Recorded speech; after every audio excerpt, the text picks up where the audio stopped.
Uncomfortable Conversations about Culture and Christianity. My name is Eric, and today I'm joined by Rachel. Hey, y'all. And Jess. Hello, world. And Alex. Que pasa? Me gusta? I don't know what. That's what's up. Oh, okay. Did you guys not take Spanish ever? I knew what it was. I just was caught off guard. Yeah, me too. What's up, Alex? What up? You seem to be very chipper today. Yeah, what's Chipper. going In a on? good mood.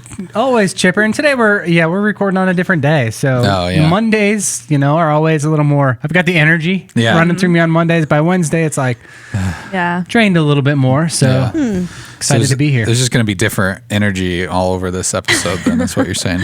Though I do feel a little left out, but I won't talk about that. Yeah. I wonder why. What is that weird. about? I don't know what he's talking about. Thanksgiving's coming up soon. This is the month of Thanksgiving. It's coming up. I won't call it Turkey Day because I would. I know before my mom passed, and even my grandma, like if we called it Turkey Day, that was almost like that's like calling Easter Bunny Day. Oh yeah. Like it's Thanksgiving. We're thankful for things.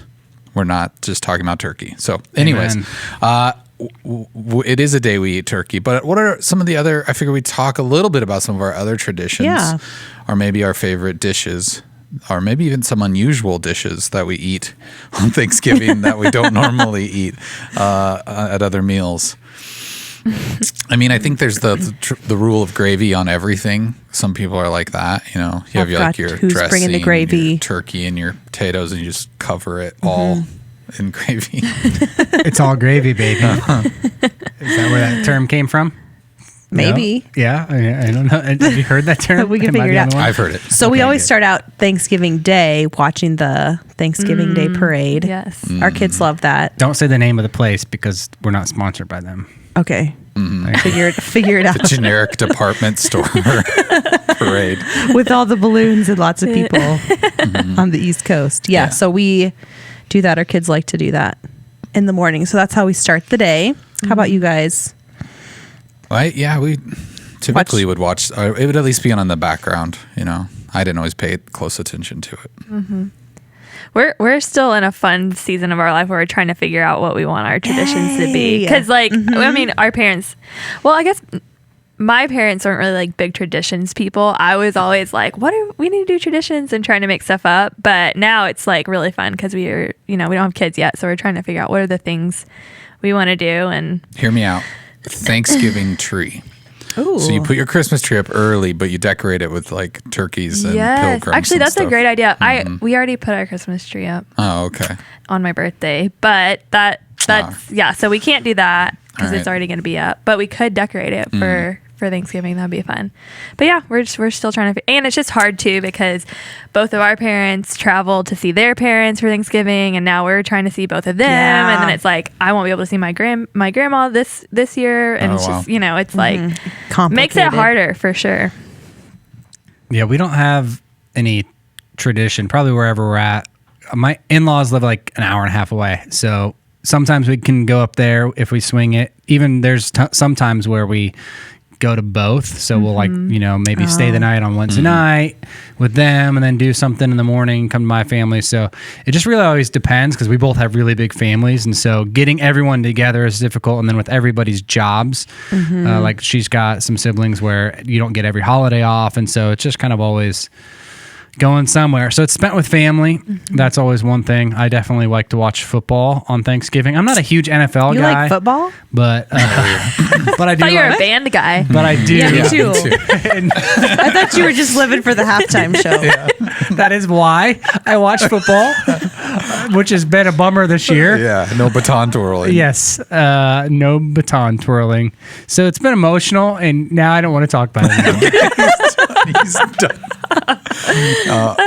Is there any weird things that is there like a salad or something that your grandma makes? Or I remember there's always the weird fruit salads that have things in it that shouldn't be in it, like it's like white, but then there's weird.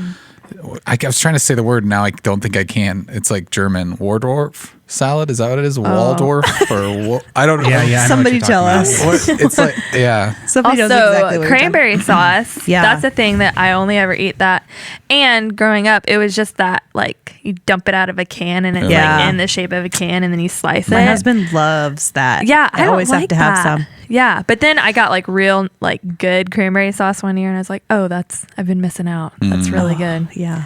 But- Snicker salad. Have you ever heard of that? No, what's that? It's like diced up apples Yeah, with yeah, definitely have had the whipped Snicker cream or salad. something, and then it's got cut up Snickers bar in it. What? You just throw salad on the end of it. Like, It's it like sounds your healthy. drunk uncle made a salad at Thanksgiving, and he's like, "This is what I had." It's like the leftover caramel apple What do I have? mixed with the candy I didn't give away to kids. Yeah. That's funny. I do not like turkey, so I'm not a big turkey fan.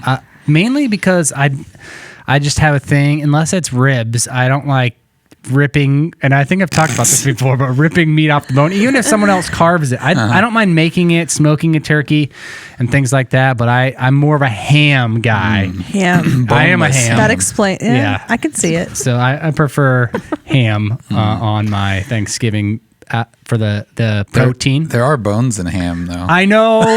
Yeah. Just let I you don't know. You It's just like take a cut piece. It's like a texture thing. Like I Yeah. don't mind chicken, but I hate fried chicken. Like when somebody has so sad. like, there's a lot of people that love fried chicken in the Yeah. world, and they're like, "Guess what we're having?" I'm like, "Not fried chicken," because everyone gets excited about it. Like if you have a graduation party and you have fried chicken, I'm not coming.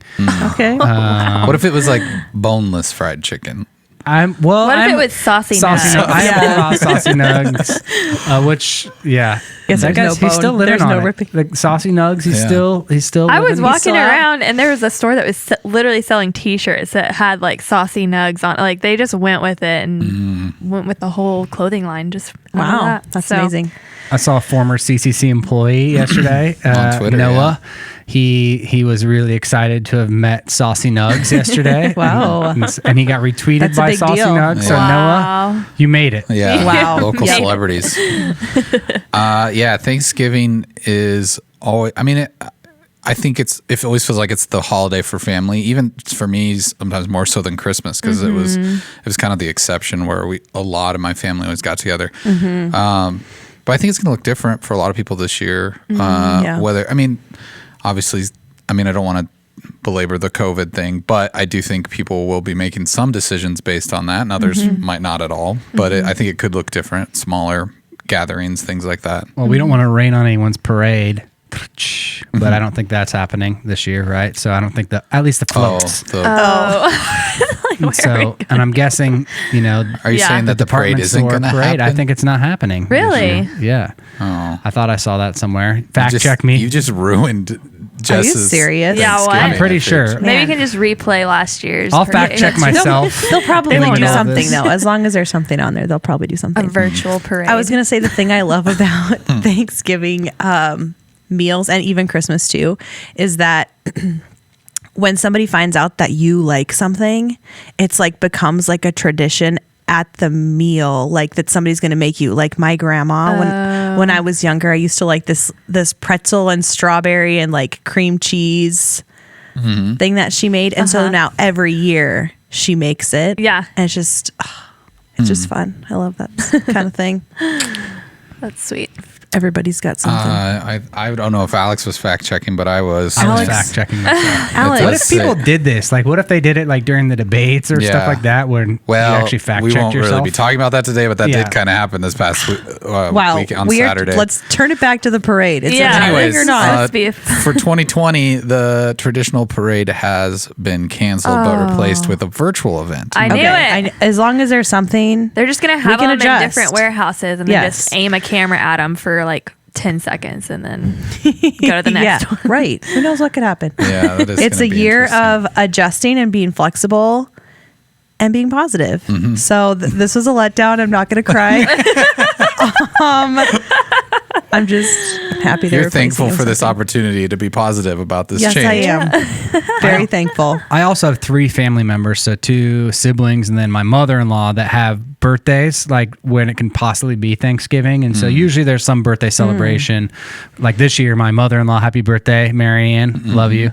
Wow, he's giving all the shout outs today. Happy birthday. It's her birthday on Thanksgiving. Okay. And so usually there's always that kind of in the background. So you guys have all the holiday Yeah, birthdays. you do. That's kind of sad. You've got Thanksgiving and Christmas. sad. It's nice. They don't know any different though. Alex That's true. doesn't know. That's true. Yeah. Do you guys put like candles in the turkey or something? We don't candle the turkey. So where do you put candles? My mother-in-law blew all Like over in, the like in some blew out mashed potatoes? I don't know. Cake? Like Okay. That's such a weird question to ask someone.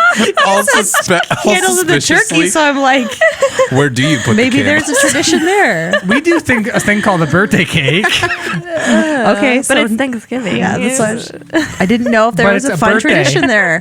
This was Pie, me. maybe? A pumpkin Yeah. pie. Pumpkin pie. Do that. Yes. Usually He's getting- candles go in He's dessert. getting kind of a crazed look in his eye. We should probably move on. He's also getting the giggles. Oh gosh. All right. Well, there's some of our Thanksgiving traditions.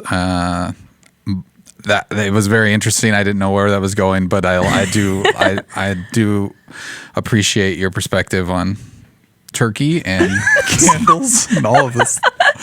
All right. Up next, we're gonna jump into some headlines. All right, our first headline comes from Reuters, and it says, "Great day for humanity. Pfizer says COVID-19 vaccine over 90% effective." That's a pretty leading headline there. They say it's a great day. 90% sounds good. Vaccines can be a very contentious argument to have or conversation to have. And I don't think we're going to get into that heavy of a conversation today, wherever people might stand on the effectiveness of vaccines. But this could mean that we potentially are close to seeing a reduction in the rising cases of COVID. How's everyone feel about this? Does this make you feel hopeful? Does it make you feel like I don't want to be the first to take that, or anything else that I'm missing, leaving out? I think.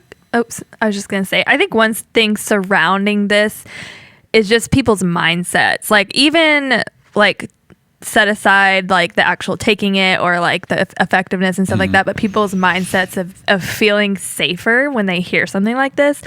I'm hoping that this will help people maybe just kind of start to relax a little bit and feel a little bit safer. I just think people, when they think that there's, a possibility of a vaccine, that's what people were saying, it's like, I'm not going to do something until I have a vaccine. Like that's my, I will do something once I have a vaccine. And so I think that's helpful. And hopefully people's mindsets will slowly start to change to a more positive, like, okay, now I feel safer, or I feel like I can go out and do these things. Yeah. It seemed, there were a lot of conspiracies and things like that rolling around early on about Bill Gates and microchipping and all of this sort of thing. Hopefully we've moved past that for the most part. But I think there's probably a hesitation to be the first in line for a new vaccine. Just it's the unknown. People don't know how it works. They don't know what's in it, what it does, and I think there's some fear that it could potentially be mandated. I think people are uncomfortable with that.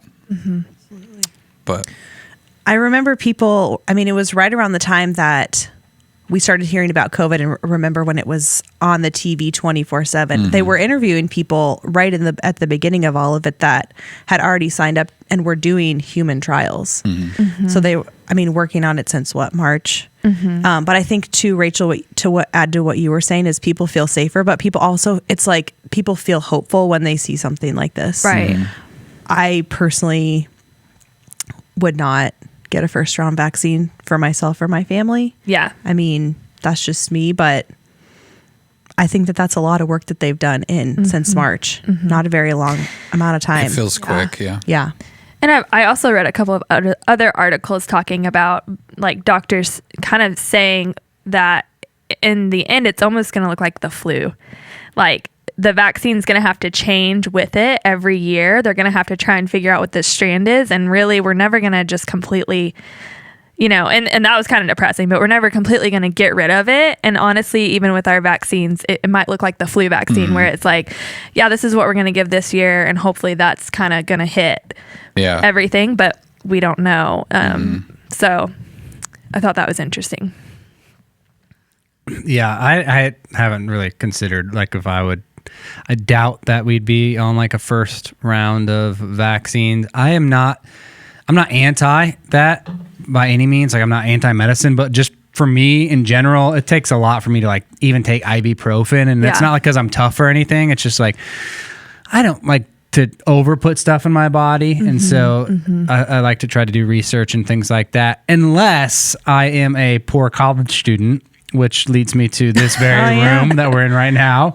So when I was at Grace University, little known fact, the room that we are recording this podcast in, if you look at it, which you can't, but it says Dorm C. That's because people used to sleep in this building. So this was a medical testing facility that this very I actually did not know that. I remember that. No. Yeah. So I I had think no my idea. wife maybe did a medical trial here. So I did one of those one time here. I did not sleep in dorm C. I slept next door in dorm D for one night. It was supposed to be like a 5-night study, but I didn't make the cut, So they take in a bunch of people and I didn't make the cut. I do remember though, and every time I go in the restroom here in this building, I remember you're not supposed to smoke or do drugs, obviously, and I wasn't doing those things. But I remember you had to pee in a cup, because they just want to check everything. I remember going to the bathroom, and then I had just peed, so emptied the tank, and then all of a sudden I hear this, and a guy,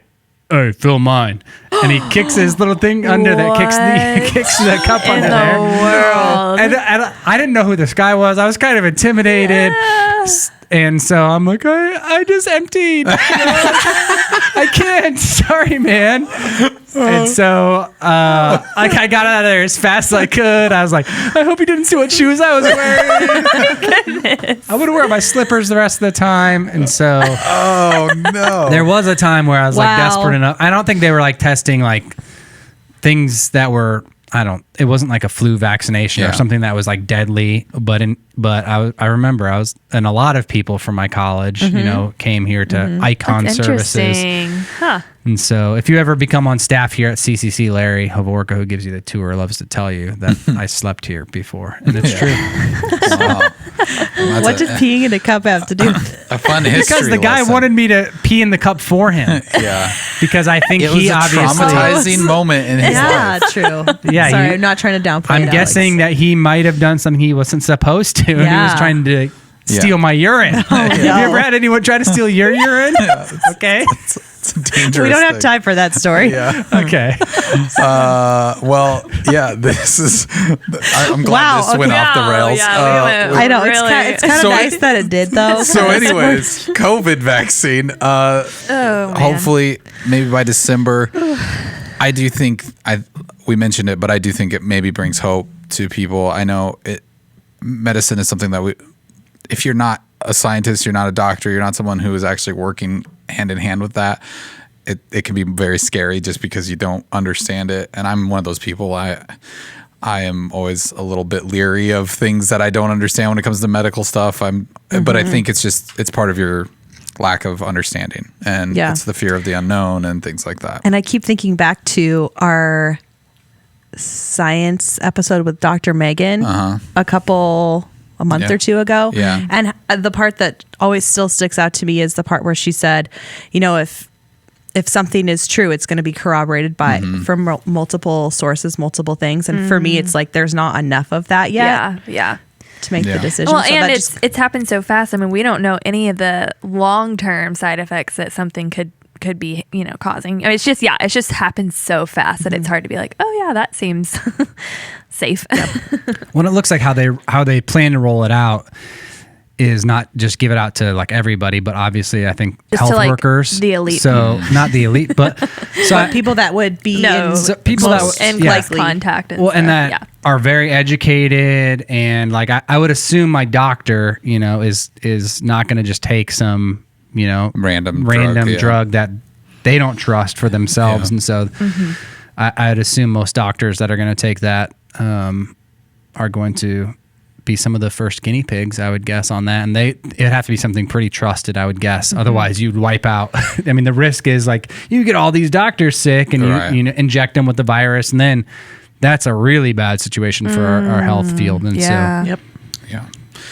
All right. Our next headline is, well, it's not as much headline as it is just kind of a phenomenon that's happening right now. And we've seen it kind of come around every year or so, but it is the mass exodus of social media. People are starting to claim that they're, because of censorship on Facebook and Twitter and things like that, that they are going to be leaving the platforms for things like MeWe and Parler. And no, I didn't make any of those up. Those are actual names of other social media providers out there. I've been familiar with some of these for a while now. I've had at different times when people are threatening to get off of Facebook, they will send me something. I signed up for a MeWe account a long time ago just to see what it was about, and there's really no traction there. I don't know that it really solves anything. I guess from my cynical perspective, I would say, okay, well, if the things that have been pulled off of Facebook and Twitter have typically been misinformation that was spreading. So if that's what you want to spread on these other smaller platforms, then maybe that's good because you can just all go share your misinformation over there and leave it off of the bigger platforms. That is a very cynical standpoint, and I'll admit that. But I'm just not sure what they think they're accomplishing by this big move, but it is happening as you're listening to this Friday, November 13th. Friday the 13th. Scary day for Facebook because everyone's going to leave, I guess. On the 13th, that's like the abort Facebook day. Yeah, everybody leave. I haven't seen much about this, so this is kind of new to me. But I also wonder if it could be coming from that social dilemma. Is that what it's called? That's what I was thinking. Mm-hmm. Like, I also wonder if that's feeding into people making that decision, not just politics, but also just kind of feeling like, Yeah. I think there's a lot of Trump supporters who feel like, as Biden has been claimed the president-elect, that Trump lost because social media was hiding his posts because of misinformation. So I don't take that as you will, but I think that's kind of the motivator behind this at this moment. Is everyone's like, well, Trump would have won the election if these things wouldn't have been taken off of social media. I'm thinking of if there's MeWe. That's Parler. one of them. Parler. There's lots of other ones. DuckDuckGo. That's the replacement for Google. You can have Snapchat, Instagram, TikTok, Facebook, Twitter. I mean, I'm just thinking of like my whole home screen being full of different social media accounts. Then I'm thinking of the social dilemma. Yeah, and just all the more time it would take for me to sort through each one. Because it's like, if you get a Parler account, are you going to delete your Facebook account? Mm-hmm. Right. Well, and if you're deleting Facebook, are you deleting everything they own? Are you getting off Instagram because that is a Facebook app? Are you going to not use, some people use Oculus, which is virtual reality. That's Facebook owns that. There's WhatsApp, Facebook owns that. Are you getting off of all of their platforms or just Facebook? It's just a lot more time you could be giving, a lot more. Yeah. My thought is, if you're going to get rid of something, don't just fill it up with another similar, like, I feel like I would just be done with it all. During this season, that's been my thing. I've heard, you guys were talking a little bit earlier about having, there's people on Facebook that you're like, oh, they're posting all the time. Well, I've just gotten off of Facebook completely, just completely removed myself from that for this season. A little Facebook siesta. Yeah, I just feel like if you're leaving one and going to another one, you're not really getting away from, I don't know, the things you think you're getting away from. It falls into, where does it fall, Eric? It's just, as Christians, we really love boycotts. It is something that just rallies us to a cause. And I feel like, I'm not saying this is a Christian movement, but I do see a lot of my fellow Christian friends and family who are really pushing this heavily. And it feels just like another one of those things where we're going to boycott McDonald's for this reason, or we're going to boycott Walmart for that reason, or we're going to boycott Target for this other reason. And they never really go anywhere, but they start with a lot of momentum at the top. And I'm not sure why people get caught up into that and what kind of emotions take over and really rally that cause. But there never seems to be much steam behind it. And it seems to be much more of a, well, I'm not getting my way, so I'm taking my ball and going home, instead of like, let's be the light in the darkness. If this is so bad, then let's be the light that needs to be in there if we're going to stay in there. But no, you want to go into further into some sort of, echo chamber. But Yeah. I have 3 thoughts. One is, if I'm Tom, and everyone knows who Tom is, not the shoemaker. MySpace Tom? MySpace Tom. I'm like, this is my time. This is my Doesn't time. Justin Bieber own that? to It's bring it time back. to get back. No, it's Justin time. Timberlake. Timberlake. Time to Sorry, bring wrong Justin. the top Pop 8 star. back. Jess, maybe you were in my top 8 in college. I don't remember. I need to look. And you can have the background music, playing. It's glitter lead gifts. song. So it was so good. So if I'm Tom, I'm thinking about capitalizing right now. I think the other part of it is if anything, any social media or whatever in our life has so much sway that it's causing emotion and panic and pain and anger, I think it's time at that point, no matter what, to start to evaluate how much am I putting into this and how much is it sucking out of me in life.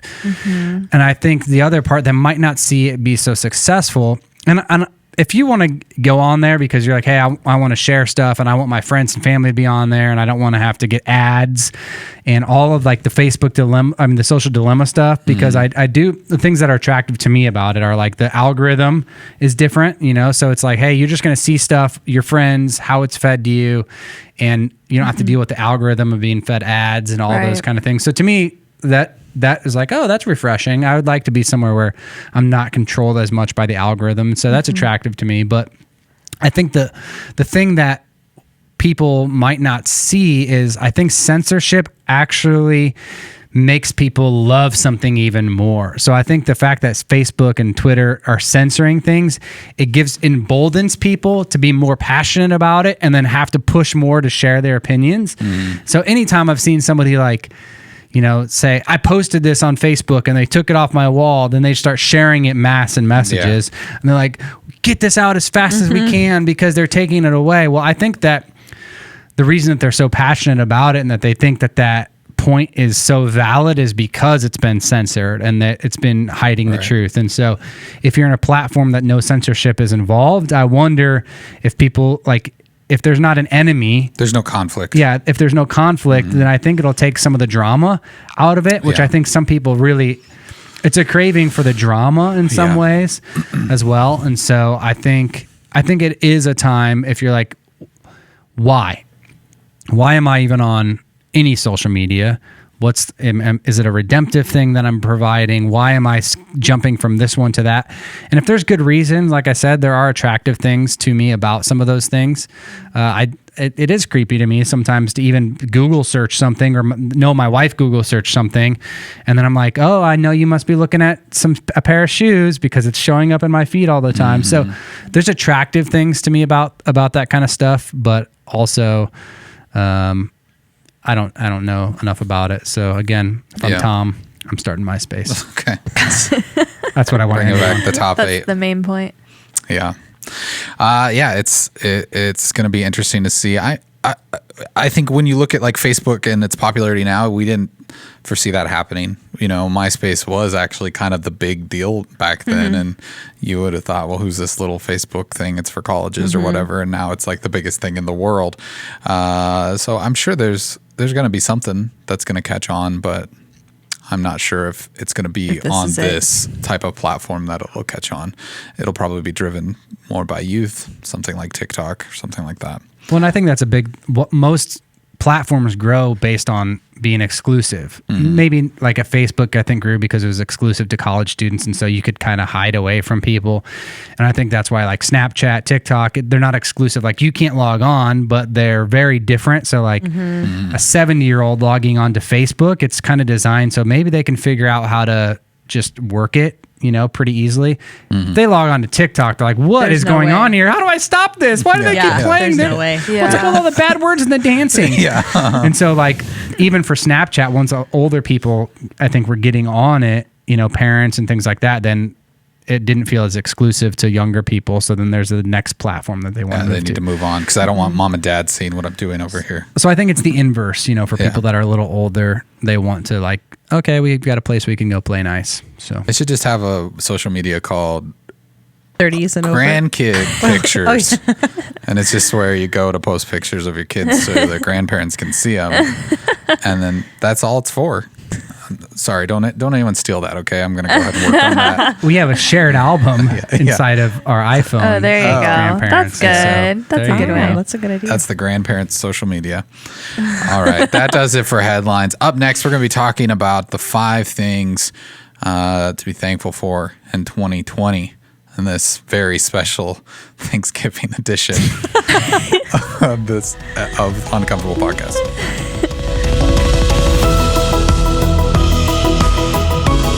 All right, here's the top 5 things to be thankful for of this year. 2020 has been a crazy year. We tried to come up with the 5 things. Very official. Very official. This has been... I was going to say unofficial. These are the only things. Man you can be hours thankful on for top this of year. man hours went into researching this and deciding the top 5 things. We surveyed 100 people. Yeah. And they It's said- 90% effective. Minus 96. Wait, Jonathan doesn't count anymore? Austin? Jonathan and Austin. Okay, sorry. Minus 94 people. Thank you. There.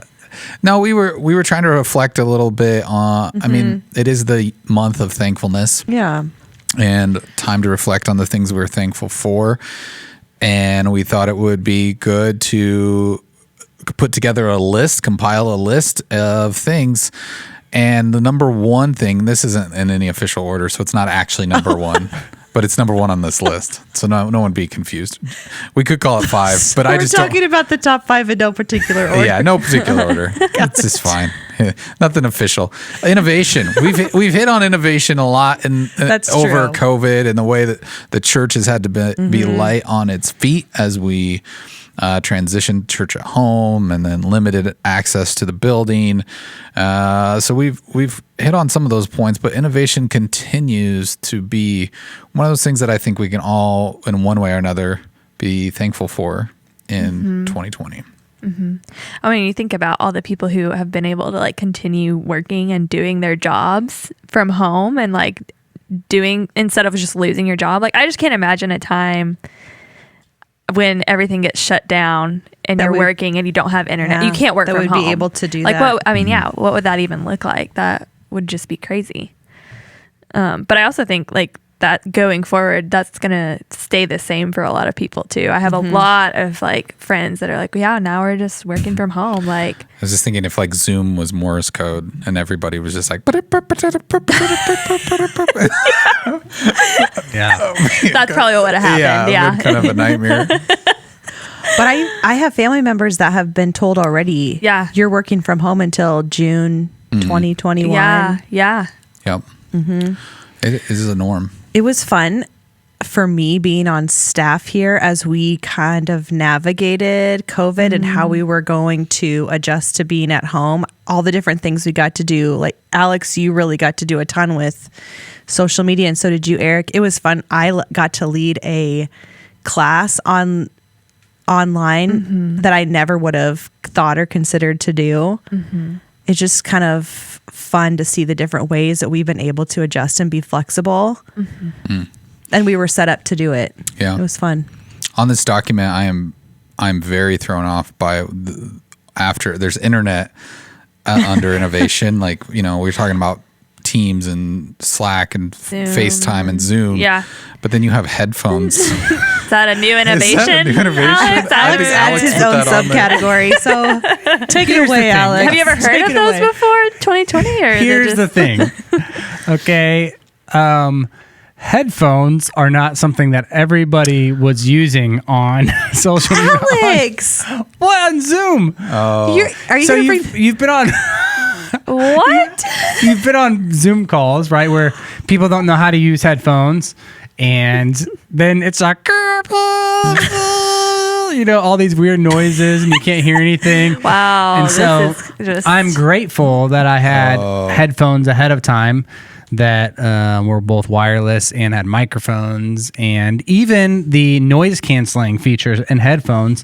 So not necessarily these were invented in the midst of this, but I'm glad I had these. This was just a very specific thing that you were thankful for. Yeah. I thought you wow. were going to take a dig at me when we I would thought be you were on Teams calling calls. Because Jess you'd always out be right like, now. oh, this is my Chick-fil-A order, Jess. Oh yeah. No, shout out to people that already had those headsets, which was great. I mean, thank goodness he used to work at Sonic. And Oh my god.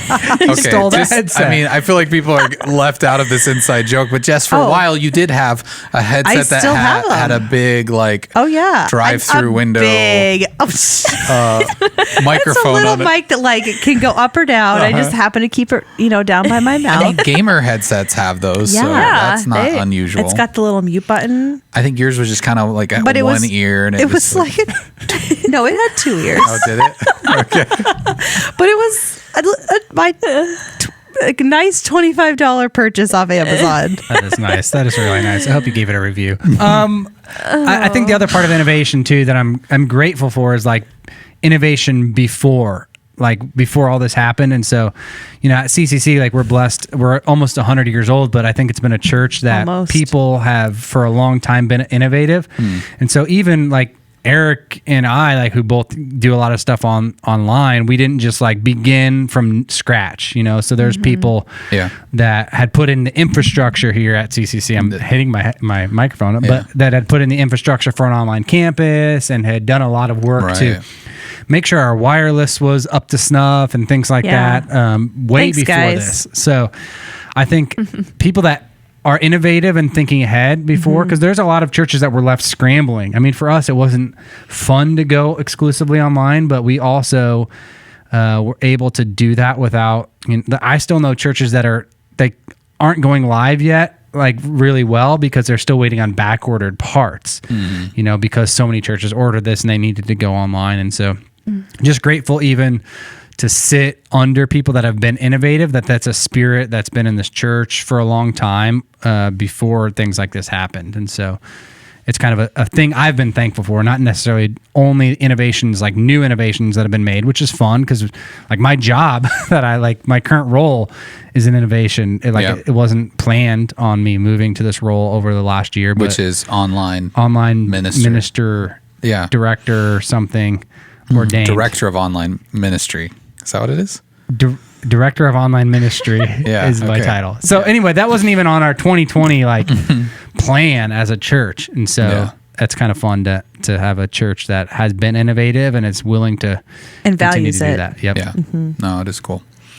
Number 2 on this list is more family time, More family time. and that some people found that to be very good. Some people maybe have not enjoyed that as much, but I don't know where we all fall in that category.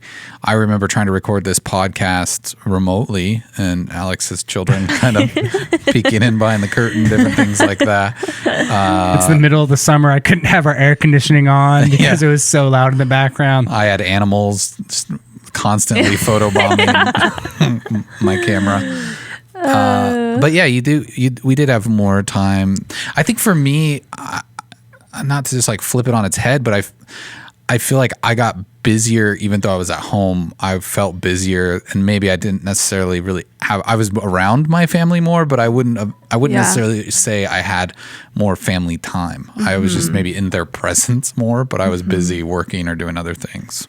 Yeah. And more family time could be like a thankful thing, but for some people it could have been really hard. I mean, working from home, having your kids at home, trying to help them, teach them, having a spouse that is also trying to work from home. Like, I know that was pretty rough on Did you some just people. peek into my life? Yeah, exactly. Yeah. I feel like exactly that way. I mean, moving to having more family time also was like this balance of stress and working from home. But one thing that, when you put that in there, Eric, the first thing I thought was, you know, I got to spend more time with my 6-year-old who is being homeschooled this year, and I never would have done that. And I mean, it was, I don't know, thanks for putting that in there and for us having this conversation, because it wasn't something that I thought, man, I'm thankful for that. But he just started reading this last month, and I'm like, man, if I hadn't spent that time with him, I mean, I got to help teach him how to read, and he's started counting from to 100 by fives. Like, that's a big deal when you're 6. Yeah. And just that time spending with him, has been nice. And I saw kind of a movement too of people just being thankful for teachers. I think that was a huge thing of like having your kids at home and teaching them and just realizing, man, I am They do so a lot of thankful. work. Yeah. So that was kind of cool. Just like teachers really being appreciated in that moment and how needed they are. Yeah. So I think for me, I live pretty far from the church, and so if I ever wanted to come on, What? I don't What have a just pool. happened there? I was thinking, how did you know? Oh, the pool joke. Yeah, that's Yeah, still I was cool. I was gonna say I just know her. Anyway, I don't have a pool. I'm at the top in my 8. backyard for the 4th week in a row. Okay. So I live pretty far from the church, and so to be able to drive home, even like during lunch, and see my family and things like that. Like, I remember my dad lived a lot closer, so he'd be able to do that when we were younger. And so for me, that's not an option. But during that stay-at-home time, especially when we were really there for 12 weeks, school was kind of on hiatus, or at least it was at home. It was fun to like take 30-minute pockets, that I had, from work, and be able to spend time with my family, go on a quick bike ride with my kids, or just do things like that, or put them even to bed for a nap, which is painful, every time I have to put my 3-year-old for a nap because she never wants to. Yeah. But it was also like good moments that you're able to have, like those sweet moments that you're like, I would never get these in this phase of my kids' lives without that. So, well, yeah, and I think I spent more time with family via like internet. This kind of is like a mixture of both, because I feel like my mindset was so like, oh yeah, I can use Facebook to do that small group and like interact with people online and social media, and it was just so in that mindset that it was easy for me to be like, oh yeah, why don't I just Zoom my parents today and just like talk to them really. I don't know, it just kind of shifted. Because I feel like, I'm kind of like far away from my family. And so it's easy to just be like, well, I'll just see them at the next holiday or whatever. Yeah. But just, I don't know, getting more into the mindset of, oh, I could call them really quick and do a video call. And I spent more time with them in those ways too. So that was kind of cool. yeah, we did like a couple Zoom or house party kind of things with our family that all lived out of town, but we would have never even considered like getting together in that way beforehand. But like once people were innovative and you were able to do some of those things, we were able to have some fun times, and we're like, I guess we could have really been doing this forever, And so it's kind of fun to see how maybe some of those will live on. And also because so many things were canceled, it almost took obligation, not that seeing your family or calling your family is an obligation. Let's just get that out of there. Nobody said that. But it changed the way that, we have more time to do things because we don't have these obligations of a birthday party or things planned every weekend.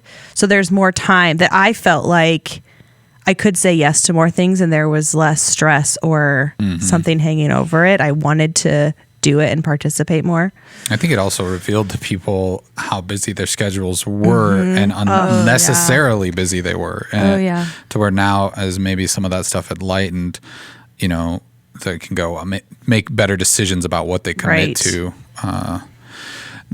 Number 3 on this list is difficult conversations. And I think that's something that was very prevalent in 2020, whether it was the virus or, racial tension that was happening in our country. Also just learning to communicate, not being face-to-face, and trying to show empathy and love and care in these conversations that were very nuanced and almost impossible to have that way. But it did. I think a lot of us probably had opportunities to have very challenging conversations with people that we care about. And I think just having that space where we maybe wouldn't have normally had a conversation, it can be this honest, authentic place where, I mean, if you want to, I felt like I had some really great conversations where I didn't agree with somebody, but I really wanted to hear what somebody was saying and feeling, because there were so many prevalent things that happened this year. And even, it was timely, but I think I did it quicker and Alex too. We did the cohort with Myron, and just diving into really hard issues. Like, I wanted to do that because so many people were talking about it, and I almost felt like having those conversations, I got to know people better and have more authentic relationships out of it, even though some very uncomfortable, difficult conversations to get, to a place of middle ground, but oof. Yeah. And I feel like this year you could have taken two kind of different paths. Of one path could have been, I'm just going to stand my, ground. I'm going to pick a side. I'm going to stick with it. I'm not going to listen to anybody else. Or I've seen a lot of people who are taking the path of, okay, clearly nobody really knows anything. Like, nobody knows what's the right answer. We're all in this together. We're all trying to figure out what's going on. Let's try and work together, listen to each other, understand each other. And I feel like that is just such a cool thing that we got to do this year, is just kind of take that path and figure out new ways to listen to other people. I just have grown in my ability to listen to other people's perspectives and not take offense to it or be upset or be angry, but to realize we have two very different lives, and God created us differently, and what they have to say is valuable and important, and it doesn't, do anything to my character or who I am or my identity. I just learned a lot through this year. Yeah, that's so good. Yeah, I think that it's a year where a lot of things that you would not want to talk about have just had to be talked about, whether that's racial, conversations, or the vaccination, or masks, and all of those kind of things. There's so much tension. Yeah. And I think in tension, people can, there's like the fight or flight kind of mentality. And a lot of people want to scare away from conflict, and I think that, some conflict should be avoided, but some conflict, it's the only way to grow together is through pain and to go through some of those things. So I think it was good that there's so many difficult conversations being kind of forced on us. I think even for the church, there's been some difficult conversations that are forced on us for what are we actually about? What are we really, really about? What is this move of Jesus going to be about? How are we going to continue to press forward? How are we going to maybe remove some of the idolatry that's in the American church? How are we going to continue to move forward as faithful followers of Jesus? What is the church really about? Is it about these big buildings and about these big names and celebrities and books and this whole culture we've made? Or is it more simple? And how do we bring it back to, what Jesus has, commanded us to do? So I think a lot of those difficult conversations for the church are still going to be ongoing. How do we bring justice? How are we overly into politics, or how much more should we be into politics? And so I think a lot of those things have come to a head over the last year. And so I think it's been good. It's been difficult. That's why it's called difficult conversations. But once we have it, I think you're able to bring things to the light that have been under a surface for so long and actually start to have healing. I think previously we've been really good at treating the symptoms and not really the underlying issues that's causing the pain. And so whether it's systematic, broken things, I mean, that word systematic has just been brought up a ton, whether it's racism or the systems inside of a church or inside of buildings or inside of corporations. Yeah. It's really forced us to look at the systems and say, what's redeemable about this? What are good? And what are things we really need to throw away? Right. And so I think we've been forced into those conversations I don't think we would have ever had previous to the challenges we face this year. And just looking to the long term of things. I think you've been able to take a step back, because it's so easy to have these short term things happening all the time and you're constantly getting caught up. Okay, done with that thing. Now let's move on to the next thing. Okay, let's move on to the next thing. And you're always constantly doing that. But when those are all stripped away, you kind of have to take a step back and be like, well, I don't have any short term things to work on right now. But what are my long term goals? What are my values? What are my things that I want to see happen in the future and aim towards. And I just think that that's shifting so many directions of companies, churches, families. I mean, it's been really cool to see. Number 4 on the list, reprioritizing time and relationships. We kind of hit on that a little bit with kind of freeing up your schedule. Yeah. But there were a lot of ways I think we saw this, not just reprioritizing, but maybe shifting, like maybe I'm going to do, I think with Church Online, it gave people an opportunity to experiment with having their church service at a different time of day. Maybe they watched the YouTube video on a Tuesday afternoon instead of Sundays. People started to shift their schedules around into a way that was maybe more convenient or just worked for what their life circumstance was. Also, time to build relationships in a way that was not available before, because you get kind of into your routine, your work schedules, and different things like that. You really had to be intentional this year about the relationships that you worked on. Yeah. Because even people that you would see maybe at church or at the gym, when those places were not available places to go, who are you going to talk to? Who am I going to invest my time in?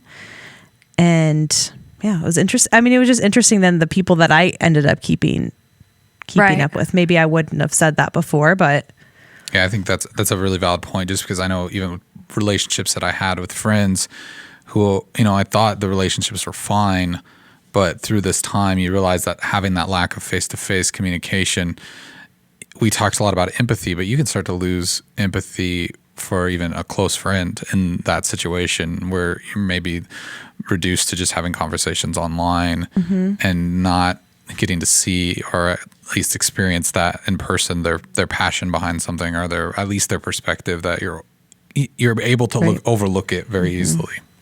Yeah, I feel like we had the opportunity to go deeper with relationships that we already had, because we were, you kind of had to limit your circle of people. It was kind of like, well, you want to limit your exposure, you want to limit, things like that. So you kind of had to pick, like, these are the people that I really feel like we're going to be around this year, we're going to invest our time and energy into.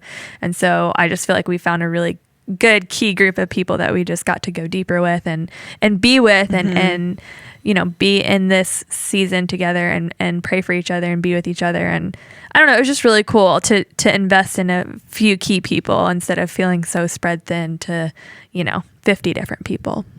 And I think I helped with a few different funerals and weddings this year, and there's the maybe unspoken rule. Anytime you put together a guest list for something, there's it keeps growing, or, well, my mom's third cousin's coming, so I have to invite your mom's third cousin, and all of those things happen and they become formalities and not really about what that day is celebrating. And so I think one of the things that's happened in those and figuring out those relationships is, hey, who are really the people we want to be there?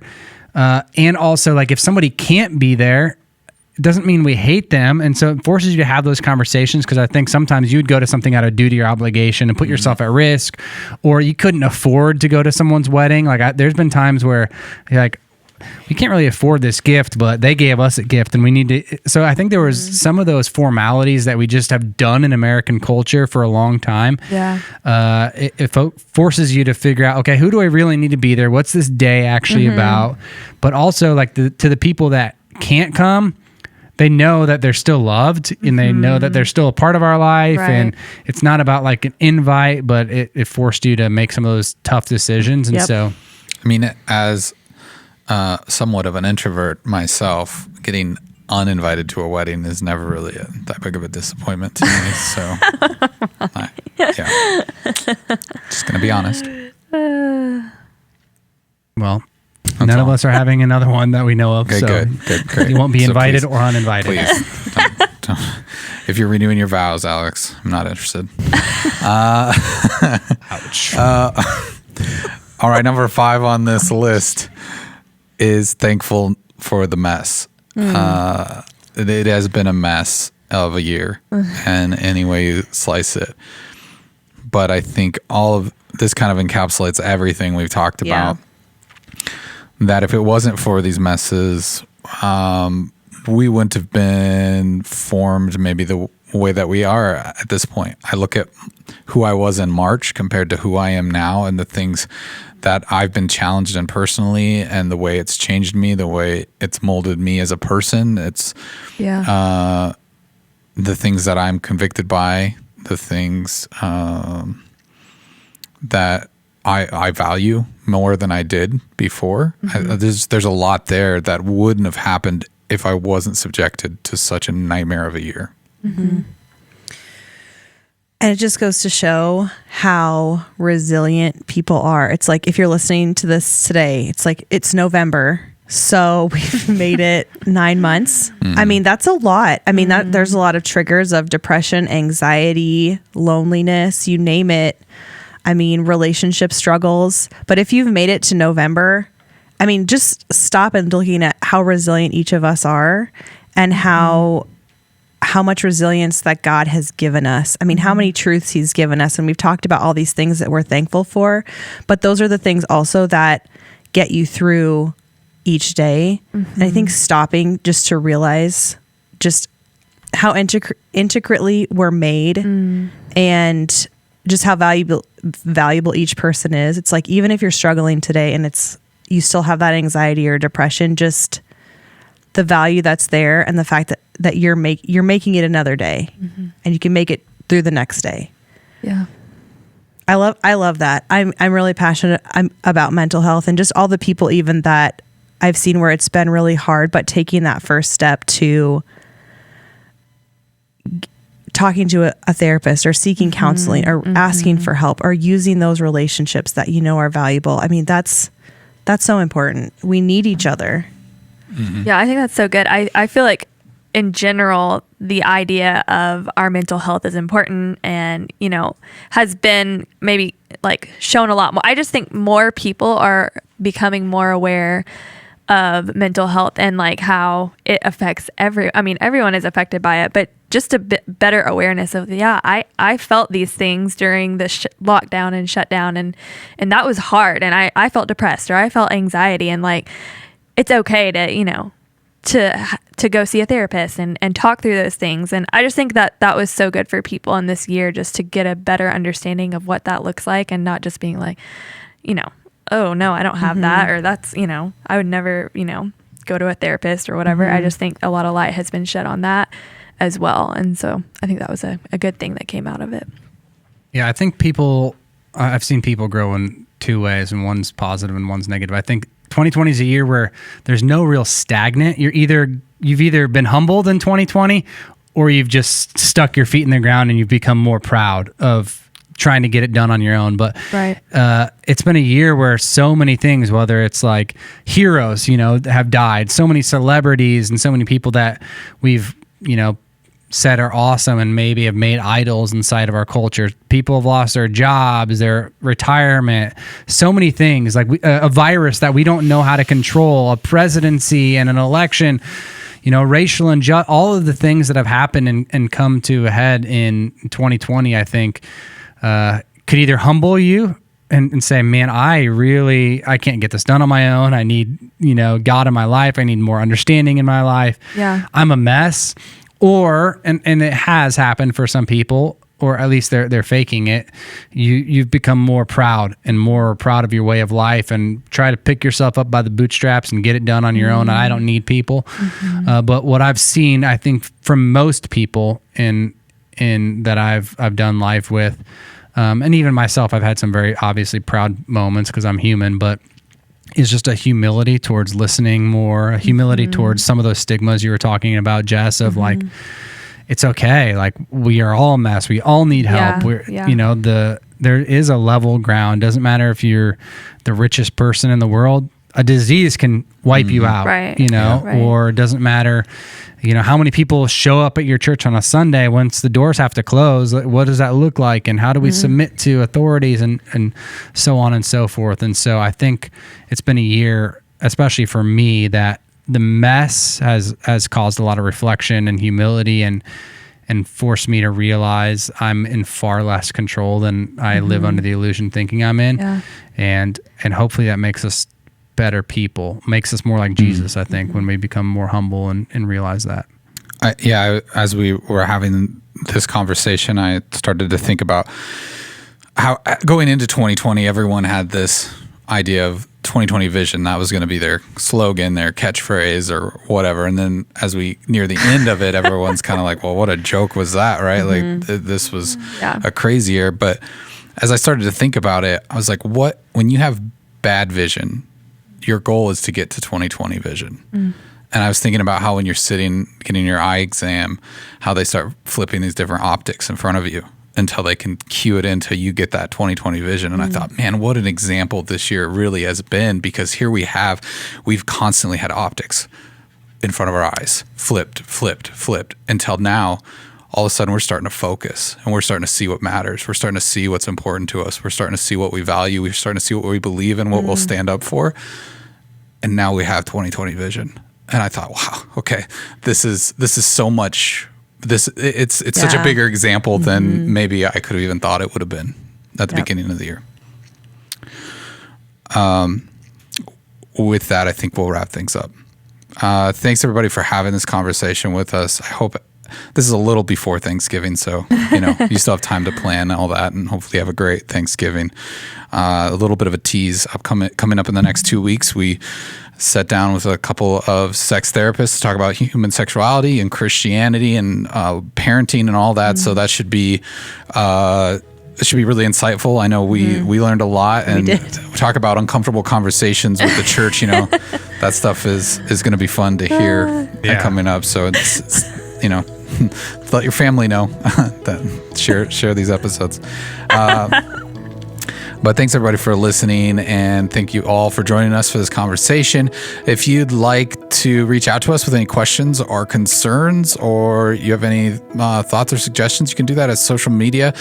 Send us a message to @CCC Omaha, or you can send us an email to podcast@cccomaha.org. We'd love to hear from you. Until next time, we'll talk to you then.